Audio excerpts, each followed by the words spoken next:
गणपति बप्पा मोरया। श्रद्धा जी, क्या कहना चाहेंगे? ये पांचवा पर्व है आपका, गणपति जी का आपके घर आए हैं, तो क्या हाँ जी। कहना चाहेंगे? बहुत बहुत अच्छा लग रहा है कि मैं इतना कुछ कर पा रही हूँ, बिकॉज़ हम जो भी करें वो बहुत कम है। और गणपति मैं एक और रिलेशन से भी मेरा ऐसा है, क्योंकि मैं बचपन से गणपति जी को राखी बांधते आ रही हूँ। तो एक तरीके से वो मेरे भाई हैं जिनको मैं अपने घर बुलाती हूँ, और उनको जो उनकी फेवरेट डिशेस हैं या फल है, मोदक है। और एक्चुअली बहुत स्पेशल हमारा ये रहता है कि हम जो स्टीम्ड मोदक होते हैं जो गणपति जी के बड़े फेवरेट होते हैं, हम वो स्पेसिफिकली बनवाते हैं। और उनके खाने की हर चीज़ जो उन्हें पसंद है वो सब होती है। जैसे आपने बताया कि गणपति जी आपके भाई हैं, तो हर साल उनकी मतलब किस तरह से तैयारी करती हैं खाने का, लाइक छप्पन भोग से लेके उनकी सजावट का किस तरह से आप ध्यान रखते हैं? कोशिश तो बहुत करती हूँ कि अपनी तरफ से बेस्ट टू बेस्ट कर पाऊँ। एंड आई होप कि गनु जी को, मतलब मेरे भाई को, वो पसंद आता हो, क्योंकि डेफिनेटली एक एक्साइटमेंट आ जाता है बहुत ज़्यादा। बिकॉज़ आप अपना काम छोड़ के, सब कुछ छोड़ के, आप लगें कि मतलब मूर्ति अच्छी हो। वैसे भी मैं जब मूर्ति भी चूज़ करती हूँ तो ऑलमोस्ट 1 महीना पहले ऑलमोस्ट बुक कर देती हूँ। और ऑलमोस्ट हर 10 दिन में मैं मूर्ति देखने जाती हूँ। एक्चुअली मुझे लगता है पंडाल वाले भी थक जाते होंगे कि ये हर 10 दिन में मूर्ति देखने आती है। बट कहीं ना कहीं जब आप डिसाइड करते हैं कि आपको ये वाली मूर्ति चाहिए, तो आपका एक बॉन्ड बन जाता है, एक कनेक्शन बन जाता है। तो जब मैं डिसाइड करती हूँ कि ये मूर्ति मेरे घर इस बार आएंगी, तो एक अलग सा बॉन्ड हो जाता है। फिर वो मूर्ति बहुत अपनी लगने लगती है। ऐसा नहीं है कि और सब नहीं, पर आपको पता है कि ये मूर्ति आपके घर आएगी, तो एक अलग सा जुड़ाव सा हो जाता है। और पूरी शिद्दत से फिर हम लग जाते हैं कि बेस्ट टू बेस्ट हम क्या कर सकें। एंड इस बार का हमने डेकोर काफ़ी ऑर्किड्स के साथ और फ्लावर्स के संग रखा है, क्योंकि मैं बिलीव करती हूँ कि हम फेस्टिवल मनाएं, डेफिनेटली मनाएं, बहुत ज़ोर शोर से मनाएं, लेकिन साथ ही साथ हमें इन्वायरमेंट का ख्याल रखना भी बहुत ज़रूरी है। तो जितना इको फ्रेंडली चीज़ें रहेंगी उतना बेटर होगा। इसीलिए डेकोरेशन आप देखेंगे फ्लावर्स के साथ है। जो मूर्ति है वो मिट्टी की मूर्ति है, तो मतलब जब हम विसर्जन करेंगे तो वो पानी में बिल्कुल मतलब उनके संग लीन हो जाएगी पानी के संग, तो काफ़ी अच्छा रहेगा फिर।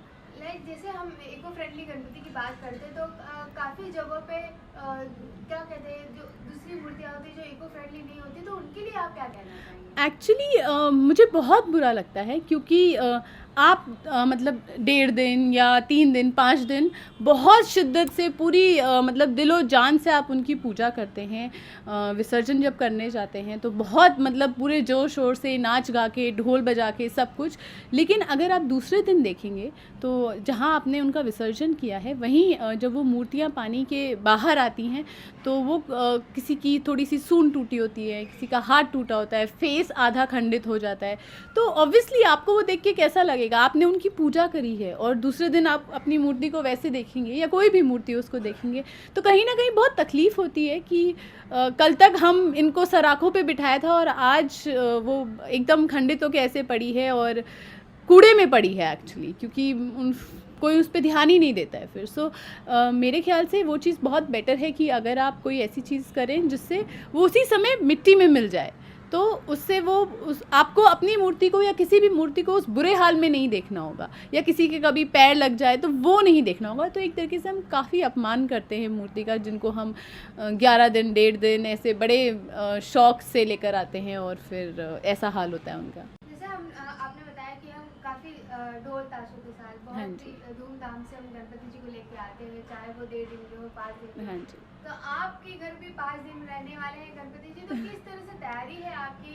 किस तरह से हमेशा उनको खुश रखेंगे इन 5 दिनों में? किस तरह से उनकी तैयारी? एक्चुअली 5 दिन गणपति जी ने मुझे अभी शायद उतना स्ट्रेंथ नहीं दिया कि मैं 5 दिन उनकी सेवा कर सकूं। अभी तो डेफिनेटली 1.5 डे के ही हैं मेरे गणपति।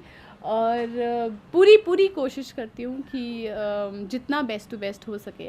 और काफ़ी मतलब अगर आप देखेंगे तो जैसे जो हमारे गणपति जी हैं वो इस बार मेरे बिल्कुल रेड कलर के हैं।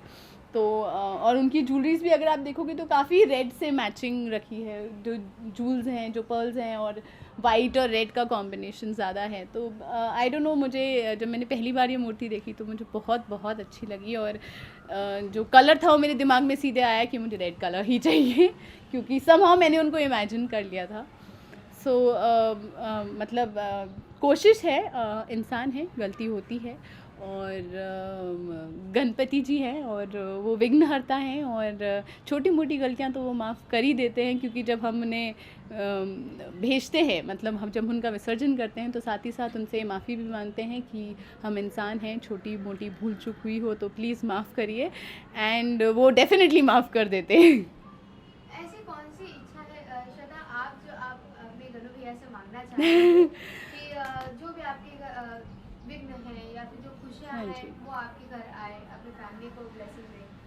डेफिनेटली सी गनु जी हैं, और वो भगवान हैं, उन्हें हमारे बारे में, हमारे भविष्य के बारे में, हमारी लाइफ के बारे में सब कुछ पता होता है, और हमें उनसे कभी कुछ कहना नहीं पड़ता, क्योंकि कहीं ना कहीं हम उनके बच्चे हैं, और हम हमेशा उनकी निगरानी में रहते हैं। उन्हें पता होता है कि किस वक्त हमें किस चीज़ की ज़रूरत है। अगर हमें ठोकर की ज़रूरत है तो वो हमें ठोकर ही देते हैं, और जब ठोकर से उठाना होता है तो वो भी करते हैं। तो एज इन ऐसा कुछ मांगने की ज़रूरत नहीं है, क्योंकि जब जिस वक्त हमारे लिए जो चीज़ ज़रूरी होगी वो वही करेंगे। अगर मतलब मुझे गिरना है और उस वक्त गिरना ज़रूरी है तो वो मुझे गिराएंगे, और अगर मुझे उठना है फिर तो मैं, फिर चाहे कोई कुछ भी कर ले, फिर वो उठाएंगे ही। अब एट लास्ट अपने व्यूवर्स को अपने जो गणपति के जितने भी दर्शक हैं उनसे आप क्या कहना चाहिए, उनको क्या एक मैसेज देना? मैं उनको प्लीज़ ये कहना चाहती हूँ कि आप डेफिनेटली बहुत बहुत मतलब ज़ोर शोर से इस फेस्टिवल को मनाइए, और क्योंकि इसमें ना सिर्फ फ्रेंड्स, फैमिली, हर कोई इन्वॉल्व होता है। और जैसे हम महाराष्ट्र में हैं तो ये महाराष्ट्र का एक बहुत बड़ा पर्व है जिसे लोग बहुत ज़ोर शोर से मनाते हैं। आप वैसे ही मनाइए, कोई वो नहीं है, लेकिन जस्ट अपने इन्वायरमेंट को भी ध्यान में रखिए। मतलब इको फ्रेंडली मूर्ति इस्तेमाल करिए, क्या प्रॉब्लम है, बहुत आसान है।